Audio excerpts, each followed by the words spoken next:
Hello everyone. Today you are going to listen to an interesting story, The Bodyguard, from your favorite Chandamama. Many years ago, King Veerabhadra ruled over Shivagiri. He was looking for a bodyguard. Many men skilled in the martial arts applied for the job. The king wanted a really able and efficient person. He called his minister and asked him to test them well so that the best person could be chosen. The minister took his job seriously, and after putting the men through grueling tests, he finally chose two young men called Gajasena and Ugrashakti. However, the king needed only one bodyguard, and the minister could not choose between the two. He felt they were equally skilled and strong. So he took them to the king and told him, Your Majesty, both these men are equal in every respect. I have tested their knowledge and their skills. Both are brave and strong and will make good bodyguards. Now you have to make up your mind and decide which one of them you would like to employ. All right, said the king. Send them to me and I shall decide which one should be made my bodyguard. How about the others? Can they be employed somewhere? Are they any good? They are also very brave and fit young men, and we can certainly employ some of them in the army straight away. The others will need training before they can be taken in, answered the minister. Good, replied the king. Maybe you can take care of that while I test these two young men. I shall be going to the gardens in the hills tomorrow. Send one of them with me as a bodyguard. The next day, before sunrise, Ugrashakti and the king set off for the hill district on their horses. Ugrashakti was well armed and looked very fit. He had a sword at his waist, a bow and arrows on his shoulders, and a spear in one hand. He looked every inch a royal bodyguard. It was afternoon by the time they reached the beautiful hill resort.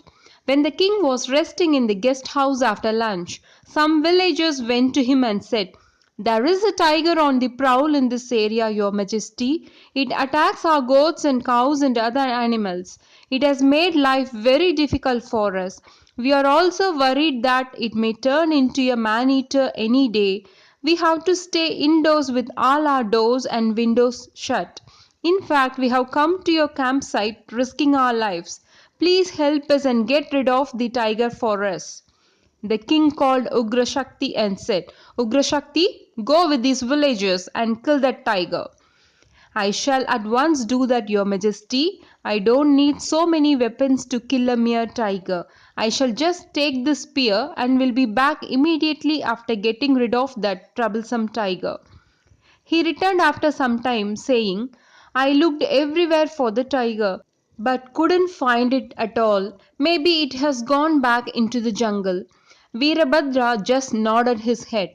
Soon afterwards, they returned to the palace. A week later, the king again set off for the same resort.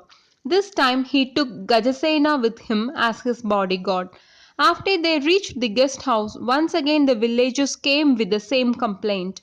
Once again the king asked the bodyguard Gajasena to go with them and kill the tiger.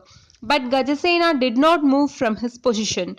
The king ordered him to go with the villagers in a louder and angrier voice. Can't you hear me? He shouted. Why aren't you doing what I am asking you to? Gajasena replied respectfully, Your Majesty, please forgive me. I am only your bodyguard here. I cannot leave you alone, he explained. Let the villagers go to the capital and get help from there. My first duty is to protect you, so I can't leave you unprotected. You're insulting me in front of so many people by not obeying me. Do you know the punishment for anyone who refuses to obey my command? Thundered the king in a rage. I am sorry, but I cannot obey this command of yours. I cannot leave you alone. I am your bodyguard, was all that Gajasena said in answer.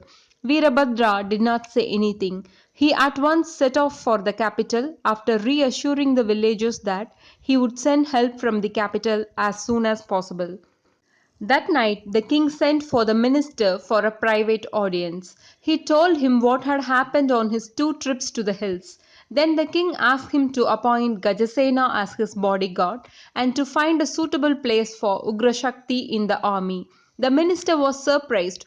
"Why do you want a man who had disobeyed you?" he asked. The king smiled and said, "Yes, Gajasena did disobey me. He knew that he could be put to death as a punishment. Yet he was intent on doing his duty as a bodyguard and did not allow himself to be distracted. The duty of a bodyguard is to make sure that the king is protected all the time. He ensured that he did only that. Ugrashakti is very brave, but not as intelligent as Gajasena. That's how Gajasena became King Virabhadra's bodyguard." Viewers, did you like the story? See you all in the next story. Bye bye.